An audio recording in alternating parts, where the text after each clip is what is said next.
ایک خوبصورت جنگل میں ایک ننھا سا پرندہ رہتا تھا۔ اس کا گھونسلہ ایک پرانے درخت پر تھا۔ ہر صبح وہ سورج کی پہلی کرن کے ساتھ جاگتا، آسمان میں بلند اڑتا اور اپنی چہچہاہٹ سے جنگل کو جگا دیتا۔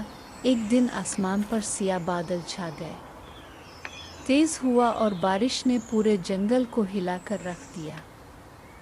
ننھا پرندہ اپنے گھونسلے کو بچانے کی کوشش کرتا رہا، مگر ایک زوردار جھونکے نے اسے بہت دور اڑا دیا۔ جب طوفان تھما تو وہ اجنبی جگہ پر جا بیٹھا۔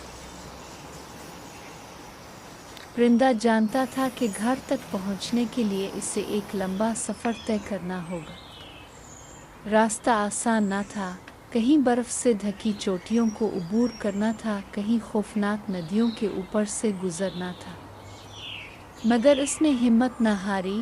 سفر کے دوران اسے بھوک لگی، پیاس محسوس ہوئی اور کئی بار اس نے ہمت ہارنے کا سوچا، لیکن ہر بار کوئی نیا دوست اس کی مدد کو آ گیا۔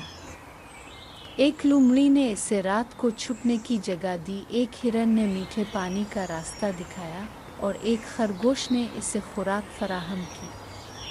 آخرکار کئی دنوں کے سفر کے بعد وہ اپنے گھونسلے تک پہنچ گیا۔ اس کی چہچہاہٹ میں خوشی اور سکون تھا۔ اس نے سیکھا کہ مشکلات انسان کو مضبوط بناتی ہیں اور امید کبھی نہیں چھوڑنی چاہیے۔ یہ کہانی ہمیں بتاتی ہے کہ چاہے سفر کتنا ہی مشکل کیوں نہ ہو، ہمت، دوستوں کی مدد اور امید سے منزل ضرور ملتی ہے۔